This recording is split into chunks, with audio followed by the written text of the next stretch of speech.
Bienvenue à tous. Donc dans Asie Direct, nous prenons ce matin la direction de New Delhi où nous attend Julien Fouché. Julien, bonjour.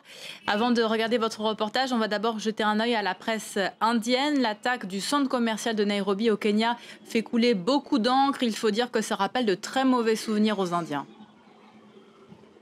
Oui, déjà, donc là, plusieurs journaux indiens ont fait leur une toute la semaine sur ces attaques de Nairobi.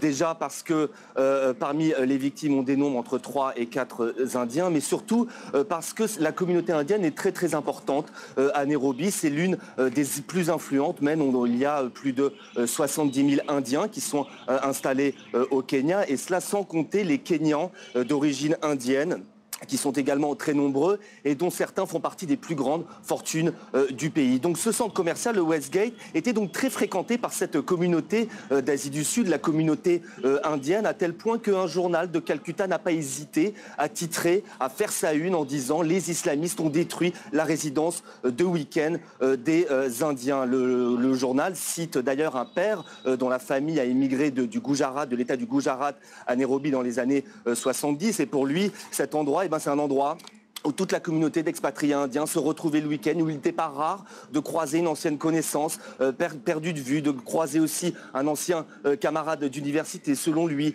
Et puis un ancien ambassadeur d'Inde, cité par le journal, s'étonne d'ailleurs qu'il n'y ait pas plus d'Indiens parmi les victimes. Pour lui, entre les propriétaires de magasins, les employés et les clients, ce centre commercial était fréquenté, selon lui, à 90% par des personnes originaires d'Asie du Sud. Enfin, comme vous l'avez dit, ces attaques de Nairobi rappellent de très mauvais souvenirs ici. Ça rappelle les attaques de Bombay en 2008, des attaques pendant lesquelles des djihadistes pakistanais avaient pris d'assaut plusieurs grands hôtels de la ville et tué près de 170 personnes.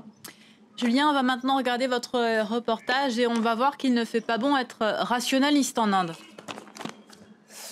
Oui, alors les rationalistes, c'est comme ça qu'ils se présentent, sont pour la plupart des scientifiques qui opposent leur thèse à celle des gourous très puissants en Inde. Ces gourous qui, pour certains, prétendent pouvoir guérir toutes les maladies avec leur pouvoir tuer quelqu'un d'un simple regard. Ils sont très puissants, très influents en Inde. Ils sont omniprésents dans la société indienne, ils sont omniprésents sur la télévision indienne et surtout, ils sont capables de rassembler des foules de plusieurs millions de personnes. Mais le 20 août dernier, le fondateur de ce mouvement, les rationalistes, a été assassiné près de Bombay, dans l'état du Maharashtra. Les coupables courent toujours et du coup, le gouvernement local a fait passer une loi anti-superstition, une loi contre les gourous et une loi qui aujourd'hui a du mal à s'appliquer, notamment dans les campagnes peuplées de petits gourous qui sont très influents à leur échelle, à l'échelle des villages, comme vous allez pouvoir le voir dans ce reportage. Vishvajit et Arun sont des rationalistes. Ils appartiennent à un mouvement parti en croisade contre les gourous et leur prétendu pouvoir magique. Je vais vous montrer un truc de gourou. Regardez bien. Un tour de passe-passe pour transformer une simple feuille de papier en un billet de banque. Les gens croient que le gourou a une solution à tous leurs problèmes. Ces gourous sont comme des prédateurs qui exploitent les populations les plus vulnérables. Dans l'état du Maharashtra, près de Bombay, même si une loi interdit aux gourous de pratiquer leurs rituels magiques, Vishwajit veut nous montrer qu'ils ont toujours pignon sur rue, comme dans cette cabane, au bord de la route. Je ne vais pas très bien. Je suis malade, j'ai tout essayé, je ne sais plus quoi faire. Le faux malade prétend avoir des douleurs dans le dos. Je sais déjà ce que vous avez. Ce n'est pas un sort qu'on vous a jeté, c'est à l'intérieur de vous. Et il faut prier le dieu des serpents. Pour ces villageois, ce gourou est un dieu vivant doté de pouvoirs magiques, même pour l'un de ces hommes qui se dit pourtant médecin. Parfois, j'amène mes patients ici. Le gourou les touche et automatiquement, ils n'ont plus rien. Ils sont guéris. Le gourou reste méfiant devant notre caméra. Vishvajit repart avec une poudre censée le guérir, de la cendre, qui se vend entre 5 et 10 € le sachet.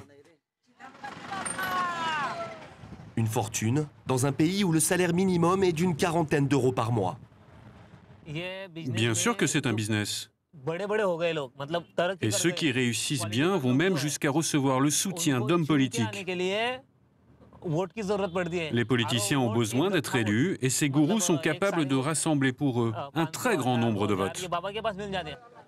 Face à cette influence, ceux qui se disent rationalistes se mobilisent.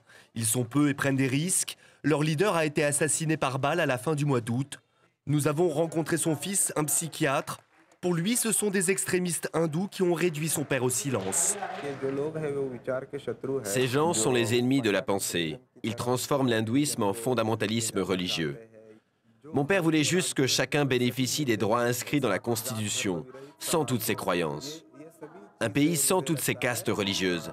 C'est cela dont il rêvait. Plus des 2 tiers des Indiens appartiennent aux basses castes et vivent en dessous du seuil de pauvreté. Et c'est dans les temples, auprès des gourous, qu'ils trouvent assistance.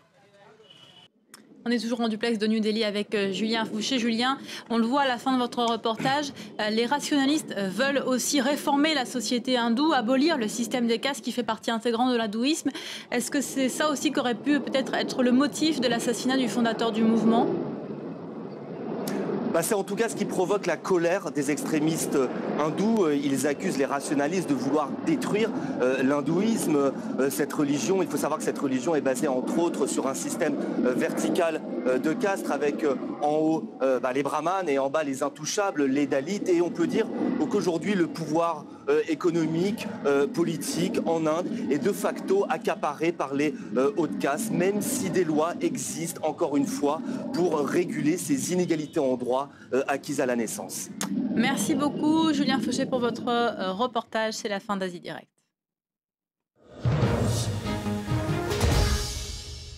On passe maintenant à l'actualité sportive avec de la voile. Suspense